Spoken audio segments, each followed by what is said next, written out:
बच्चा रहने के लिए 3 चीज जरूरी है अपन ले। उसमें एक पुरुष के वीर्य का रिपोर्ट नॉर्मल होना चाहिए। हु क्राइटेरिया के हिसाब से पुरुष की जो काउंट है वो मिनिमम 20 मिलियन होना चाहिए। उसकी जो गति है वो A B C D E ऐसे प्रकार की गति होती है। A means active rapid progressive movement, B means rapid progressive movement, C means progressive movement, D means slow movement and E means non motile.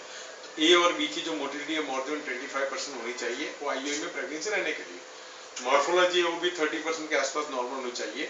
Morphology में 3 चीज जरूरी है। स्पर्म का हेड है, नेक है, टेल है। हेड पर एक्रोसोम्स होता है जो अंडे में एंटर होने का काम करता है। जो इंपॉर्टेंट चीज है उसका हेड में होता है जो न्यूक्लियस है। जो नेक है उसमें मूवमेंट है, ताकत है, उसमें माइटोकॉन्ड्रिया है। और टेल है उसको धक्का मारने का काम करता है।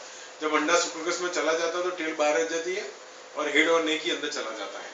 तो पुरुष में इंपॉर्टेंट है और वो 3 दिन बिना समुद्र के वीर्य का रिपोर्ट करना चाहिए। औरत में 3 चीज जरूरी है। अंडा बनना चाहिए। जैसे मोहरी औरत को महीने महीने बहती है तो 14-15 दिन के आसपास अंडा बनता है।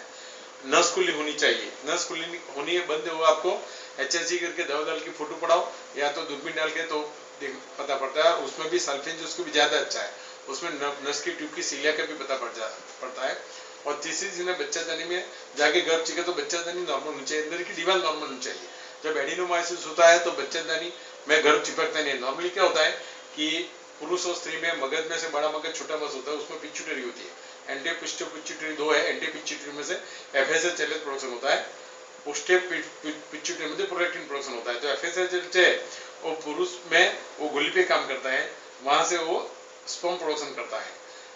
और जो औरत में अंडे से भी काम करता है। तो पहले 14 दिन में FSH जो अंडा बनाने का काम करता है। जब कोई भी स्त्री माता के पेट में होती है तो उसके 5वें महीने में, जब माता के पेट में 5वें महीने में उसमें 5वें वीक पे 5 हफ्ते पे उसमें अंडे छोटे छोटे बन जाते हैं, दिख पड़ते हैं।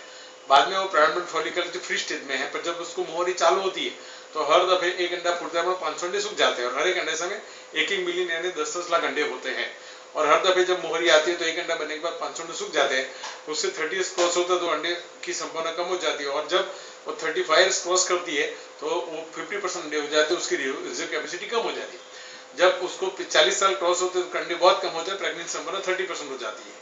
तो इसलिए जैसे औरत में 45 के बाद मोहरी मोस्टली इंडिया में चली जाती है क्योंकि अंडे ओवरी कम हो जाता है, उसमें मोहरी कम आना, अनियमित आना, कम पेड़ पकड़ना ऐसा होता है। पर पुरुष में कभी भी बाप बन सकता है।